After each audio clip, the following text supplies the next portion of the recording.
Morning. Here to talk to you about step 3 of our name tag keychain, and that is now we've created an STL file that we exported from Fusion 360. How do we slice that up and get it ready to actually take back to our 3D printers? And so this step is just called slicing your STL file. And so we'll come back to this in a second, but we're going to use a program called Cura. And you should have already watched the video that just kind of opens up Cura, and it shows you how to install our Dremel 3D printers as the main printer. So if you haven't done that, go back and do that one first, and then come back to this video. And then this is where we're actually going to see how to use Cura and what we're going to do with it today for this assignment. So this is just how it looks when it's opening up. It takes a little bit of time. And so once this does get open, what we're going to do is, it should look like this. Yours should say Dremel 3D 45 up here, right?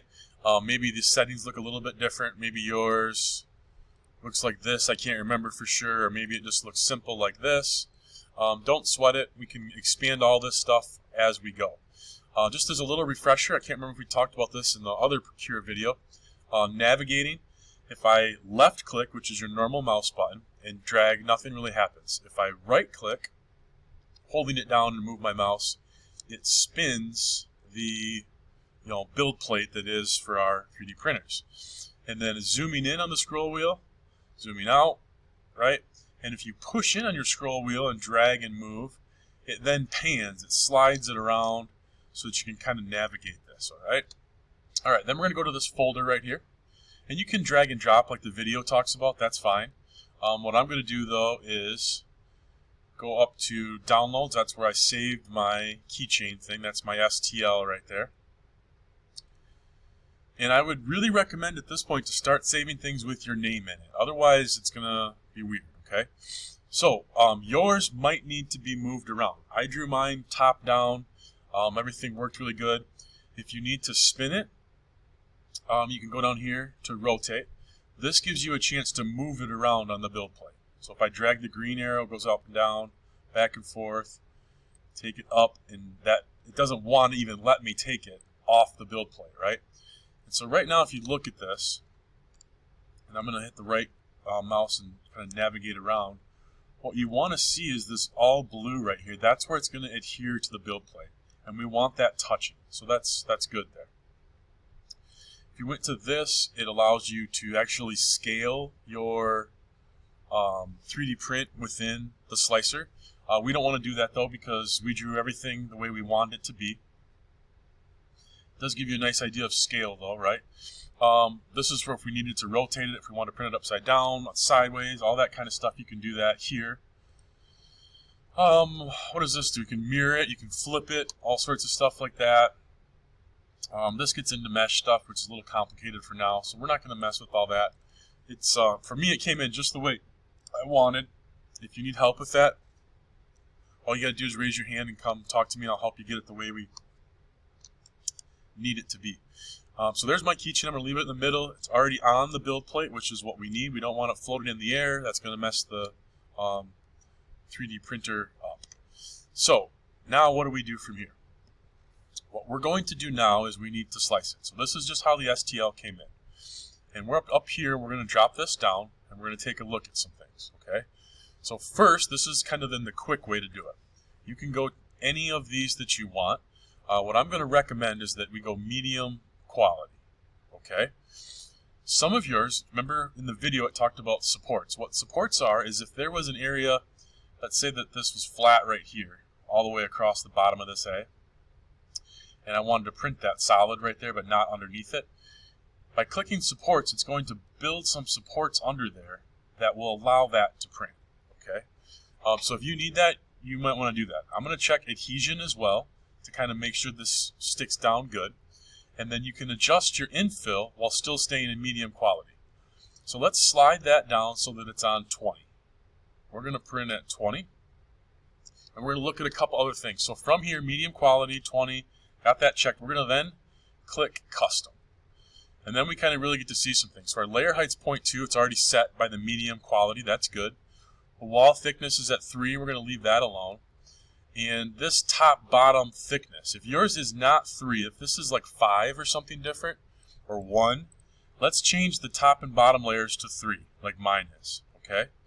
Infill's at 20%, zigzag, that's good. Material printing's 230, at 60, that's good. Speed's good. Travel, cooling, we don't need to mess with any of that. Support is where you can change some things here, depending on what kind of support you want to get.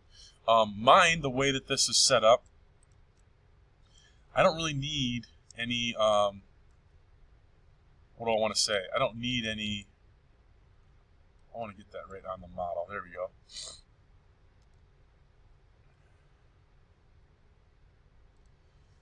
I don't need a support for mine, so I don't have to worry about that one too much.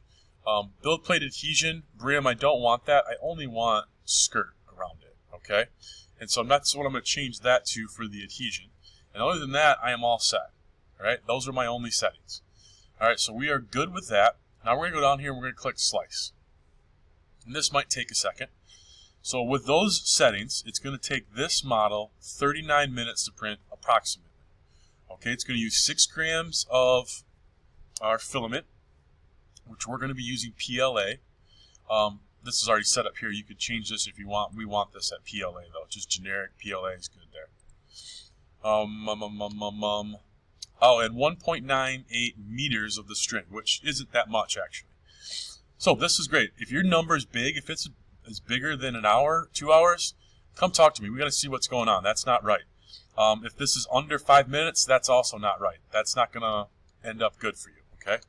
So in this, now that we had this, we're going to go from prepare over to preview, and we're going to click on preview. And here's where we can see some cool stuff. So this little aqua color, that's the skirting, right? And so it's going to then run out any impurities that it has, just kind of testing it before it gets into our full-blown keychain. And the yellow's in the bottom. The green is the kind of build wall, and the red is the build wall, all that kind of stuff. Over here, my model is telling me that it's going to take 40 layers to create this. And if I click and hold and slide this down, it will actually show you exactly the layers of the print. Right? So the orange in there is the infill, the yellow is the bottom layer, there's our walls, all that kind of good stuff.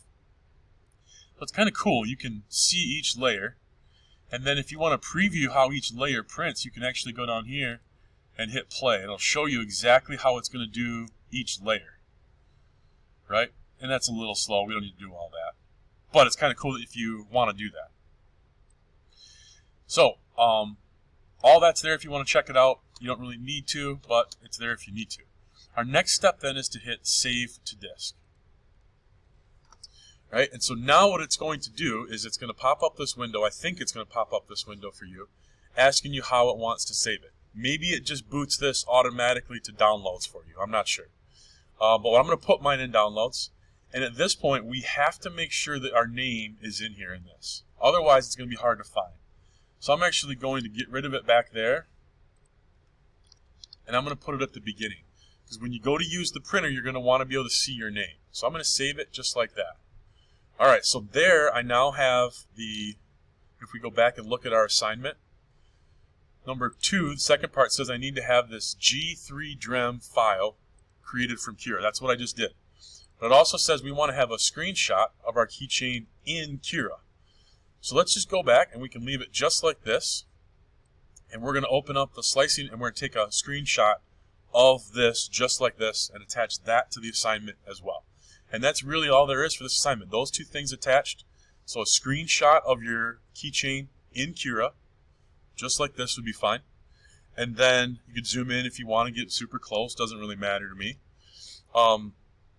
That G3, so if I go to downloads, this thing right here, G3DREM file. Those 2 things are what you're going to attach to your classroom assignment. All right, good luck. Thank you.